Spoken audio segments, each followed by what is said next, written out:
Black Swan, The 12 Lessons of Abandonment Recovery by Susan Anderson. Now, just to let you know, Lesson 11 is a bit longer of one, but it is very worth it, and it's very important to hear and listen to and learn from, especially as we come closer and closer to the end of our journey together. Let's begin with Lesson 11. You ready? The days are growing short. Breezes begin to blow across the meadows and through the trees. The air is crisp. The grass is tall and dry. The little girl is on the lawn watching the Canadian geese at play. She is waiting for her next appointment with a woman. She gathers her arms around herself as she waits and worries and hopes for the woman to come. There, feeling the heat of the afternoon sun, she sees the woman finally arrive through the great doors, her skirts blowing in the breeze. The little girl runs to greet her. As they walk along, she pulls the woman's hand toward the orchard which stands in the distance. Thousands of red apples dot the green landscape. The woman follows along, entering through a row of trees with the little girl. They venture further alone, down the long orchard rows, draped in red apples and mint green leaves, and on into the forest, keeping hold of each other's hand. "Are you afraid, precious one?" asked the woman as they walk through the tangled web of branches laden with ripening fruit. "Yes," says the little girl, "but I am going anyway." Soon, they are in the densest woods.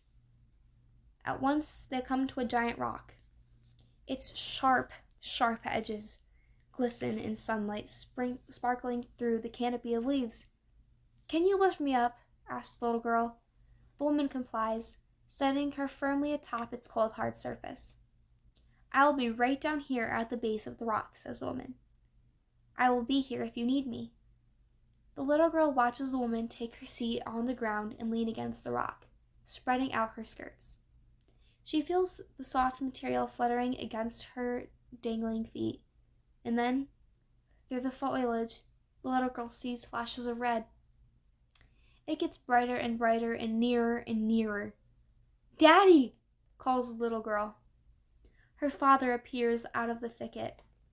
"Hello, Mandy," he says. "Where have you been, Daddy?" she asks, gathering her arms around herself. "Nearby," he says. "Why don't you come home, Mandy?" He attempts to take her hand. "We're waiting for you." "You left me on the rock," challenges the little girl. "It is time for you to come with me," says the father. "I'm not going with you," says the little girl. "But I'm here to take you," he says, and slide his hand up her legs to her knees. "I don't want to go with you," she insists. "I don't want you to harm me anymore." "I won't harm you, Mandy. Come with me," says her daddy, and caresses her knees.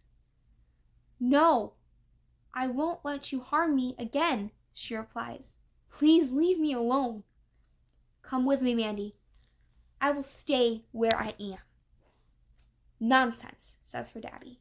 "You must come with me. You can't stay here all alone." "I will not be alone. I can take care of myself." With that, her daddy begins to fade backward, his face becoming the last thing she sees before the red of his shirt disappears in the thicket. "I still love you, Daddy," she calls, the tears welling up in her eyes, making the world appear swollen and magnified. She soon feels the woman's skirts gently blowing against her ankles. She beckons to be lifted off the rock, taking the woman's hand. Her knees feel weak where her father's fingers had lingered. The woman helps to steady the little girl. They slowly make their way, arm in arm, through the forest and out of the orchard. Soon, they arrive at the slope. They descend to the water quickly. The little girl feels her chest pounding hard. The black swan is waiting for them as they arrive. "I know I can't be with my daddy," she cries, "and it hurts in my heart." Tears fall down her face and onto the sand, flowing and flowing. The black swan looks upon the little girl who is crying on the shoreline. He waits until her sobs subside. Then he opens his magnificent wings and reveals for the first time white-tipped feathers on the underside. The little girl gazes upon him. "You are learning to own your own life, Amanda," he says, "and that is good." She shakes her head. What good is owning it? she finally answers. I don't like my life. Life is a miracle, says the swan, fluttering his beautifully tipped wings. The little girl's eyes open wide. I try to believe in miracles, she insists. But I can't. It's not about believing. You just have to see what is there right in front of you to realize the miracle of life, says the swan. Existence is all around you, and you are standing in the middle of it. How and why we come into being, we can only wonder about. But we are alive within a vast, mysterious universe, infinite in scope. That much we know. For each of us, that simple truth is a miracle. Existence itself is a miracle. But we don't go on forever. We die, says the little girl. If we are only here for a while, says the swan, pulling back in the water, then we don't have time to waste. Our destiny is now. But I can't bear mine. I was left by my parents, alone on a rock, to die. Your reality is difficult, to be sure, but accepting its challenge will help you grow bigger. You will grow a bigger sense of yourself, Amanda. Grow so big that your problems become just a small part of you. Then, they can't harm you as much. You will grow to a place beyond your problems. How am I supposed to do that? Through your imagination, as always, Amanda, and I will help you. It's a special exercise, one you must begin to practice every day. Doing what? She queries. Getting into the split second of the moment and giving your mind a special time every day to expand. The little girl shakes her head and wrinkles her face in confusion. Expand? Expand your scope all the way out to the universe, says the swan. What does the universe have to do with it? She challenges. It doesn't have a mind like we do, does it? Some questions don't have answers, says the swan, fluttering his wings. But the universe does exist. That much you can know. Just by knowing that you are here now. If you exist, you are part of the universe. Part and particle of its energy. Just a speck, perhaps. But as you open yourself to how vast it all is, you realize it is yours to behold. This doesn't help me. Realizing you are part of the universe helps you think beyond the walls of troubles. But how can this work if the universe doesn't even think and do things? You have a mind. It is your own work that does it. Does what? Helps you grow bigger than your problems. Get to a place beyond where you are now. How am I supposed to do this? By spending some special time every day letting your mind go in and out. In and out of what? You go into the center of yourself and out to the expanse of the universe and back again. This doesn't make any sense, exclaims the little girl. How come other people don't have to do this? Throughout time, many others have been doing this very thing. Why? Demands the little girl. They are attempting to fathom what it means to exist within an infinite universe. Well, I've never seen them do it, challenges the little girl. And now you'll begin to notice the many different ways people have of doing it. Like how? Some gaze at the sky or speak their feelings right out loud. Some close their eyes and press their hands together. Some relax and let their minds wander. Some ask for things. Some climb to mountaintops or kneel down in temples. Some focus on something to drown out all other thoughts and distractions. Some become scientists and explore all that they can find. Some form pictures in their minds of what they want. Some meet with others and ask questions. Others seek silence and solitude. Why are they doing this? Asked the little girl. Reality is vast and mysterious. People are always trying to figure out where it comes from and why it is like this. With our eyes, we can only bend a fraction of its light rays. With our ears, we can only receive a narrow band of its vibrations, and with our minds, we can only form ideas about its essence. We can only attempt to grasp it, each in our own special ways. What is the point? Demands the little girl. Why do people bother to do it? To get beyond where they are now. I still don't understand, complains the little girl. That is because you don't know where to begin, and I will help you now. I will help you learn to use the vastness of the universe as a way of bringing hope. Are you ready? The little girl nods, but her face does not let go of its strain. Close your eyes, Amanda, and pretend.